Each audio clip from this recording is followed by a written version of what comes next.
जय हिंद दोस्तों, आप सभी लोगों का स्वागत है हमारे इस YouTube चैनल सफ़र इंग्लिश का में। बच्चों, मेरा नाम राज सर है। इस वीडियो लेक्चर में मैं आज आप लोगों को इम्परेटिव सेंटेंस मतलब आज्ञा सूचक वाक्य का नरेशन कैसे चेंज करते हैं, मतलब डायरेक्ट से इनडायरेक्ट कैसे चेंज करते हैं, एक एक रूल पर डिस्कस करने वाले हैं। बच्चों, मैंने आपको बताया था कि नरेशन 5 प्रकार के वाक्यों का चेंज किया जाता है। ये आपका इम्परेटिव सेंटेंस जो तीसरा प्रकार का सेंटेंस है, तीसरे प्रकार का वाक्य है, इसको मैं आपको बताऊंगा। इससे पहले असर्टिव सेंटेंस और इंट्रोगेटिव सेंटेंस के एक एक रूल को मैंने बहुत ही डिटेल में और बहुत ही पेशेंस के साथ, धैर्य के साथ खूब अच्छे से समझाया है। अगर आपने अभी तक उस वीडियो को नहीं देखा है तो आपको इस वीडियो के डिस्क्रिप्शन में उन सभी वीडियो का लिंक मिल जाएगा, जाके उस वीडियो को आप देख लीजिए। बच्चों, यदि आप असर्टिव सेंटेंस के अगर सभी रूल को जानते हैं तो मेरा विश्वास है कि ये जो इम्परेटिव सेंटेंस का मैं आपको नरेशन सिखाने वाला हूँ आपको बहुत ही आसानी से समझ में आ जाने वाला है। एक छोटा सा निवेदन करेंगे कि अगर आप वाकई में सीरियस स्टूडेंट हैं तो पेन और कॉपी लेके बैठा करिए, जिससे मैं एक एक चीज़ जो रूल आपको समझाता हूँ आप अपने नोटबुक में नोट करते रहें, जिससे आपको फ्यूचर में हेल्प कर सके। चलिए फिर वीडियो को बहुत लंबा नहीं करते हैं और असर्टिव सेंटेंस का डायरेक्ट से इनडायरेक्ट कैसे चेंज करते हैं एक एक रूल को समझाते हुए आपको एग्जाम्पल भी समझाते हैं। तो चलिए वीडियो को फिर शुरू करते हैं। तो बच्चों, वीडियो को मैं शुरू करूं इससे पहले मैं आपसे निवेदन करता हूं बच्चों, बस पेशेंस के साथ आप धैर्य रखिएगा, ध्यान पूर्वक केवल वीडियो को देखते रहिएगा। आपको मैं स्टेप बाय स्टेप इस टोन में इस तरीके से सिखाऊंगा कि आपको वीडियो के एंड तक आपको विश्वास हो जाएगा कि सर इम्परेटिव सेंटेंस का अब कोई भी सेंटेंस है मैं उसको चुटकियों में सॉल्व कर सकता हूं। तो चलिए फिर शुरू करते हैं और आपको बताते हैं, बस पेशेंस के साथ देखते रहिएगा। अब यहां पर बच्चों देख पा रहे होंगे, यहां पर रूल फर्स्ट में अब आप देखिए यहां पर क्या लिखा गया है। पहला नियम कि इम्परेटिव सेंटेंस में रिपोर्टिंग वर्ब को भाव के अनुसार निम्न प्रकार से बदल देते हैं। अब आपको बताया जा रहा है बच्चों को रिपोर्टिंग वर्ब क्या होता है आपको मालूम है। कॉमा इन्वर्टेड कॉमा के बाहर की जो क्रिया होती है उसको रिपोर्टिंग वर्ब कहते हैं। आपको बता दें बच्चों, इम्परेटिव सेंटेंस एक ऐसा वाक्य होता है कि इम्परेटिव सेंटेंस में कई प्रकार के भाव होते हैं। भाव का मतलब सेंटेंस लिखा रहता है, सेंटेंस का अलग अलग टाइप से सेंटेंस का मीनिंग निकल के आता है। कुछ सेंटेंसेस में ऑर्डर का भाव होता है, ऑर्डर मतलब आज्ञा का। कुछ सेंटेंसेस में रिक्वेस्ट का भाव होता है, मतलब निवेदन का। कुछ सेंटेंसेस में सलाह का भाव होता है, एडवाइस का भाव होता है। कुछ सेंटेंस में प्रपोजल का, प्रस्ताव का भाव होता है। वो भाव कैसे पता चलता है, सेंटेंस को कैसे हम चेंज करते हैं, मैं सब कुछ आपको बताने वाला हूं। बस ध्यान से देखते रहिएगा, आपको सब समझ में आएगा कि सेंटेंस का भाव कैसे समझ में आ जाता है या क्या भाव दे रहा है। अब यहाँ पर जब कह रहे हैं कि रिपोर्टिंग वर्ब को भाव के अनुसार बदल देते हैं।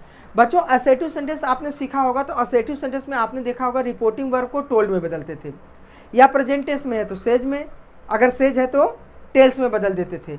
लेकिन अगर इंट्रोगेटिव सेंटेंस आया तो आस्क्ड में बदलने लगे। लेकिन अब इम्परेटिव सेंटेंस में आप देख पा रहे होंगे कि यहाँ पर देखिए इतने प्रकार से ये सेड को इतने प्रकार से ये चेंज किया जाएगा।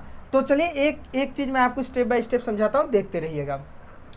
यहाँ पर आप देख पा रहे होंगे कि यहाँ पर लिखा है सेड को ऑर्डर्ड में, मतलब कि रिपोर्टिंग वर्ब जो सेड है ना उसको ऑर्डर्ड में बदल देते हैं। कब? जब वाक्य मेन वर्ब से शुरू हो। वाक्य मेन वर्ब से चालू हो कहने का मतलब रिपोर्टेड स्पीच की शुरुआत। अगर रिपोर्टेड स्पीच की शुरुआत मेन वर्ब से हो रहा है बच्चों तो आपको करना क्या है, रिपोर्टिंग वर्ब सेड को किस में बदल देना है, ऑर्डर्ड में बदल देना है।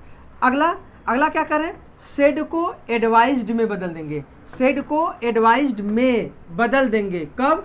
जब वाक्य नेवर से शुरू हो। बस अपने दिमाग में बच्चों ये रखिए कि ये जो पार्ट है ना ये रिपोर्टेड स्पीच को डिनोट कर रहा है, मतलब रिपोर्टेड स्पीच की शुरुआत अगर कुछ इस प्रकार से हो रहा है तो आपको रिपोर्टिंग वर्ब को कुछ इस प्रकार से चेंज कर देना है। यही चीज़ मैं आपको समझाने की कोशिश कर रहा हूँ, ध्यान से देखते रहिएगा।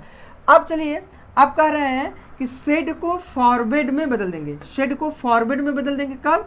जब वाक्य डोंट से शुरू हो। डोंट से, अगर रिपोर्टेड स्पीच की शुरुआत डोंट से हो रहा है तो पक्का है कि रिपोर्टिंग वर्ब को किस में बदला जाएगा, फॉरवर्ड में। सेड को रिक्वेस्ट में बदल देंगे। कब? जब वाक्य प्लीज या काइंडली से शुरू हो। और आप ये जानते होंगे बच्चों, जब किसी सेंटेंस में प्लीज लग जाता है तो वो सेंटेंस में रिक्वेस्ट का भी भाव होता है, तो इस प्रकार से बदल देंगे। आप कह रहे हैं सेड को ऑर्डर्ड या रिक्वेस्टेड में बदल देते हैं, कब? जब वाक्य लेट से शुरू हो। जब वाक्य लेट से शुरू हो तो या तो वो ऑर्डर्ड में जाएगा या फिर वो रिक्वेस्टेड में। कब ऑर्डर्ड में बदला जाएगा, कब रिक्वेस्टेड में बदला जाएगा, ये चीज़ भी आगे हम वीडियो में डिस्कस करने वाले हैं कि लेट वाले वाक्य में कब ऑर्डर और कब रिक्वेस्टेड होता है। सेड को प्रपोज या सजेस्टेड में बदल देते हैं, कब? जब वाक्य लेट्स से शुरू हो। जब वाक्य लेट्स से शुरू हो तो आप वही रिपोर्टिंग वर्ब को प्रपोज्ड या सजेस्टेड में बदल देते हैं। एक चीज़ और हम आपको बताना चाहेंगे बच्चों, ये जो लेट्स है ना, इसको लेटस भी कहते हैं। क्या कहते हैं? Let us. मतलब ये शॉर्ट फॉर्म में है, कॉन्ट्रैक्ट रूप में है लेट्स, और इसी का फुल फॉर्म होता है लेटस। तो वाक्य में कहीं कहीं आपको लेट्स या लेटस भी देखने को मिल सकता है। तो यहाँ तक आपको बताया गया कि अलग अलग भाव रहेगा तो उस रिपोर्टिंग वर्ब को अलग अलग तरीके से चेंज किया जाएगा। अब यहाँ पर देखिए रूल नंबर 2 क्या लिखा है, यहाँ देखते हैं बच्चों। कॉमा तथा इन्वर्टेड कॉमा को हटाकर टू शब्द का प्रयोग किया जाता है। आपने असेटिव सेंटेंस में बच्चों देखा होगा कॉमा इन्वर्टेड कॉमा को हटाकर दैट का प्रयोग किया जाता है। इंट्रोगेटिव सेंटेंस में देखा कि कॉमा इन्वर्टेड कॉमा को हटा के इफ या वेदर का प्रयोग किया जाता था। लेकिन अब इंपरेटिव सेंटेंस में कह रहे हैं कि कॉमा तथा इन्वर्टेड कॉमा को हटाकर आपको क्या लगाना है? टू को लगाना है। आप इस पॉइंट को दिमाग में रख लीजिए, कॉपी में भी नोट कर लीजिएगा, क्योंकि ये आगे आपको जब सेंटेंसेस सॉल्व किए जाएंगे तो वहाँ पर आपको ये चीज़ मालूम होना चाहिए कि कॉमा इन्वर्टेड कॉमा को हटा के टू शब्द का प्रयोग किया जाता है। तथा रिपोर्टेड स्पीच के टेंस, पर्सन तथा नियरनेस वर्ड्स में परिवर्तन पहले की तरह होता रहेगा। यहाँ पर होता रहेगा, तो बच्चों होता रहेगा इसका मतलब चाहे टेंस हो, चाहे पर्सन हो, चाहे नियरनेस वर्ड्स हो, इससे पहले मतलब चाहे इंट्रोगेटिव सेंटेंस हो, चाहे असर्टिव सेंटेंस हो। अगर आपने इसके पीछे वाले वीडियो लेक्चर देखा होगा तो उसमें बताया गया था टेंस में परिवर्तन कैसे किया जाता है, पर्सन में परिवर्तन कैसे किया जाता है। वो सभी परिवर्तन यहाँ पर भी आपको पहले की ही तरह करते रहना है, कोई चेंजेस नहीं होने वाला, जैसे पहले हो रहा था वैसे होगा। बस आपको ध्यान देना है कि कॉमन ऑर्डर कॉमा को हटा के अब टू का प्रयोग करना है। अब बच्चों ये रूल समझाने के बाद कि आपको रिपोर्टेड स्पीच में अगर इस प्रकार से भाव दिखेंगे तो रिपोर्टिंग वर्ब को आपको इस प्रकार से बदल देना है। उम्मीद है कि आपको ये चीज़ समझ में आया होगा। अब हम आगे बढ़ेंगे और आपको एग्जाम्पल के माध्यम से समझाएंगे कि आपको डायरेक्ट से इनडायरेक्ट कैसे चेंज किया जाएगा। बच्चों वीडियो में हम इस उम्मीद से आगे बढ़ेंगे कि आपको जो कुछ भी मैं यहाँ समझाया वो आपको बहुत ही अच्छी तरीके से समझ में आया होगा। अब हम आगे बढ़ेंगे, लेकिन आगे बढ़ने से एक छोटा सा और पॉइंट हम आपसे डिस्कस करेंगे। बच्चों एक चीज़ ध्यान देना कि यहाँ पर ना जो ये इंपरेटिव सेंटेंस चल रहा है, इंपरेटिव सेंटेंस में अगर रिपोर्टिंग वर्ब का जो रिपोर्टिंग वर्ब होता है अगर उसका ऑब्जेक्ट दिया हो या न दिया हो, आपको रिपोर्टिंग वर्ब चेंज करना ही पड़ेगा। फिलहाल में इससे पहले आपने असर्टिव देखा होगा, इंट्रोगेटिव सेंटेंस देखा होगा, उसमें अगर रिपोर्टिंग वर्ब का ऑब्जेक्ट नहीं दिया है तो रिपोर्टिंग वर्ब चेंज नहीं होता था, वो नहीं बदलता था। लेकिन इंपरेटिव सेंटेंस में आपको रिपोर्टिंग वर्ब को चेंज करना पड़ेगा, चाहे रिपोर्टिंग वर्ब का ऑब्जेक्ट दिया हो या न दिया हो। इस चीज़ का आप ख्याल रखिएगा। तो चलिए फिर हम वीडियो में आगे बढ़ते हैं और आपको बताते हैं कैसे डायरेक्ट से इनडायरेक्ट चेंज होगा। चलिए बच्चों अब आपके सामने देख रहे हैं यहाँ पर सेंटेंसेस लिखे गए हैं और एक एक सेंटेंस को हम आपको भाव के अनुसार समझाते हुए कैसे चेंज होगा आपको बताएंगे। बस आप पेशेंस के साथ स्टेप बाय स्टेप देखते रहिए, आपको सब समझ में आने वाला है। यहाँ पर देखिए, यहाँ पर हेडिंग के रूप में मैंने क्या लिखा है, जब वाक्य मेन वर्ब और नेवर से शुरू हो। देखो बच्चों अभी पीछे वीडियो में आपको बताया गया है, अलग अलग भाव बताए गए थे कि जब वाक्य मेन वर्ब से चालू हो, डोंट से चालू हो, नेवर से चालू, सभी चीज़ें बताई गई। तो उसको अलग अलग कैटेगरी में हम बांट के अलग अलग रूल में आपको समझाएंगे जिससे बेहतर समझ में आ पाए। तो यहाँ पर केवल हम दो प्रकार के सेंटेंस या दो भाव कह लीजिए कि दो भाव ले रहे हैं। एक पहला भाव कि जब वाक्य मेन वर्ब से चालू हो और जब वाक्य नेवर से चालू हो।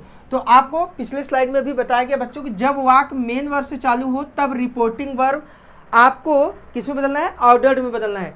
इसलिए मैंने बच्चों कहा था कि जब हम सेंटेंस को शुरू करें उससे पहले आपको ये पिछले स्लाइड में जो पढ़ाया गया था कि भाव कैसे चेंज होते हैं वो चीज़ें आपको समझ में आया होगा, तो ये चीज़ भी आपको समझ में आ जाएगा। तो जब वाक्य मेन वर्ब से चालू हो और जब नेवर से चालू हो, तो हम आपको बता देते हैं केवल रिमाइंड के लिए कि जब वाक्य मेन वर्ब से चालू होता है रिपोर्टिंग वर्ब को ऑर्डर्ड में बदलते हैं और जब रिपोर्टेड स्पीच मतलब वाक्य की शुरुआत नेवर से होगा तो रिपोर्टिंग वर्ब को एडवाइज्ड में बदल देते हैं। तो चलिए यहाँ पर और एक रूल मैंने और आपको क्या बताया बच्चों कि ऐसे इंपरेटिव सेंटेंस में रिपोर्टिंग वर्ब का ऑब्जेक्ट दिया हो या न दिया हो, रिपोर्टिंग वर्ब चेंज होगा भाव के अनुसार। तो चलिए अब यहाँ पर शुरू करते हैं। यहाँ पर लिखा है माई एल्डर ब्रदर सेड, मेरे बड़े भैया ने कहा। अच्छा, किससे कहा? ऑब्जेक्ट के रूप में नहीं आया है, लेकिन क्या कहा? गो देयर एलोन टूडे, वहां पर अकेले जाओ आज। गो देयर, वहां जाओ, एलोन माने अकेले, टूडे माने आज, आज वहां तुम अकेले जाओ। तो अब यहाँ पर जरा देखिएगा, यहाँ पर रिपोर्टिंग वर्ब का ऑब्जेक्ट तो नहीं दिया गया है, लेकिन ये रिपोर्टिंग वर्ब बदलेगा, क्योंकि ये इंपरेटिव सेंटेंस का रूल है कि रिपोर्टिंग वर्ब का ऑब्जेक्ट हो या ना हो, रिपोर्टिंग वर्ब भाव के अनुसार बदल जाएगा। और भाव कैसे पता चलेगा बच्चों? यहाँ पर जो देखो मेन वर्ब से चालू हो रहा है, सेंटेंस की शुरुआत मेन वर्ब से हो रहा है ना, गो, गो क्या है? मेन वर्ब है। और मेन वर्ब से अगर सेंटेंस की शुरुआत हो रहा है तब रिपोर्टिंग वर्ब को आप किस में बदलेंगे? ऑर्डर्ड में बदल देंगे। तो चलिए यहाँ पर हम लिखेंगे माई एल्डर ब्रदर सेड को किस में कन्वर्ट कर देंगे? बदल देंगे ऑर्डर्ड में। इसके बाद आपको क्या बताया गया था बच्चों? इंपरेटिव सेंटेंस में कॉमा न्यूट्रल कॉमा को हटाएंगे, टू का प्रयोग कर देंगे। तो कॉमा न्यूट्रल कॉमा को हटा के हम क्या लिखेंगे? टू लिखेंगे। इसके बाद आपको करना क्या है? रिपोर्टेड स्पीच के पूरे वाक्य को इसी टू से जोड़ देना है, बस। हाँ, आवश्यक परिवर्तन जो होगा, जैसे नरेशन में आप जानेंगे कि टेंस में परिवर्तन होता है, पर्सन में परिवर्तन होता है, टेंसेस में परिवर्तन होता है, वो आपको करते रहना है। तो अब यहाँ पर बच्चों हम यहाँ पर टू के बाद सीधे पूरे वाक्य को इसी टू से जोड़ देंगे।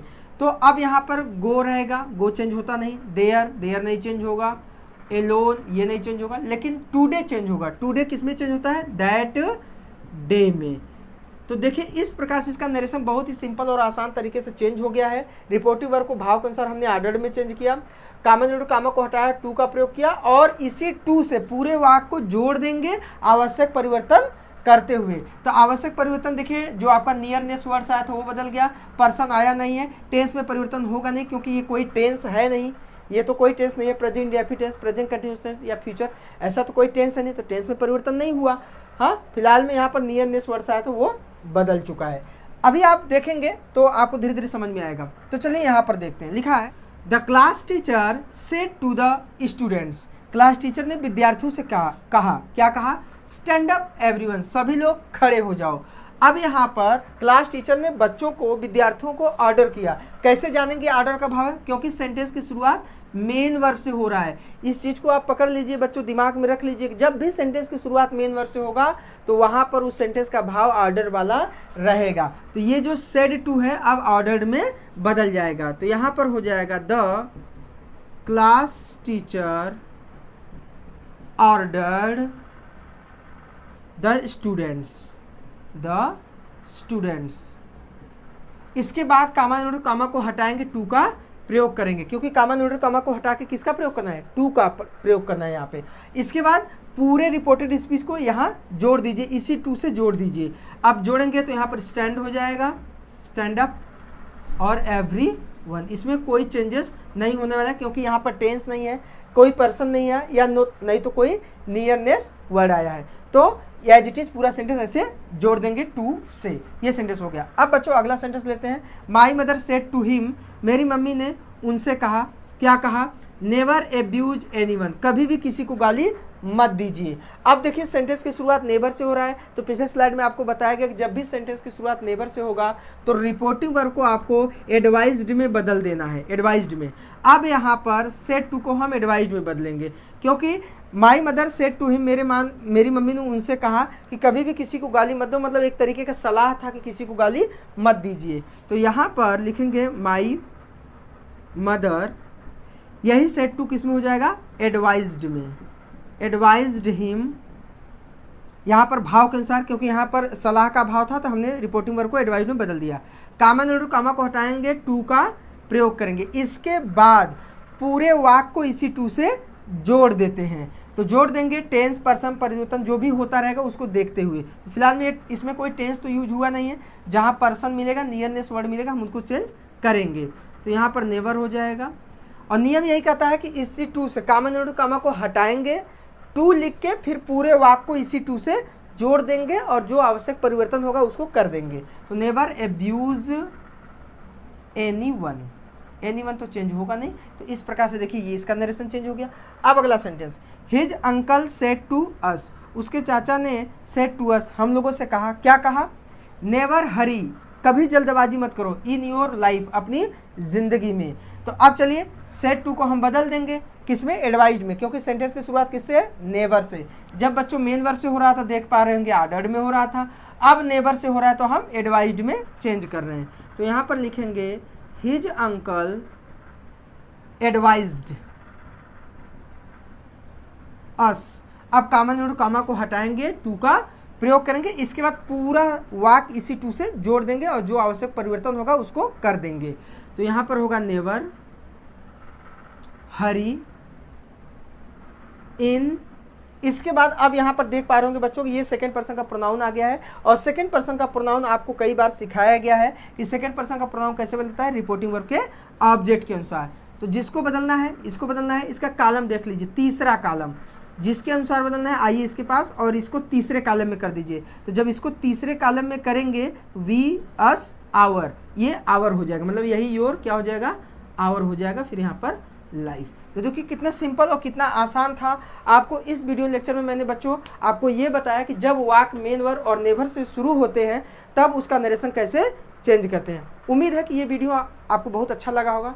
अगर वीडियो अच्छा लगा हो तो वीडियो को लाइक जरूर करिएगा। चैनल पर पहली बार आए चैनल को सब्सक्राइब कर लीजिए। बगल में घंटी का निशान दिख रहा होगा, उस घंटी के निशान को जरूर दबाइए, जिससे आगे आने वाली हर एक नई वीडियो की नोटिफिकेशन आपको जरूर मिल सके। तो चलिए फिर मिलते हैं एक नई वीडियो लेक्चर में एक नए जोश और उम्मीद के साथ। तब तक आप मस्त रहिए और व्यस्त रहिए। जय हिंद।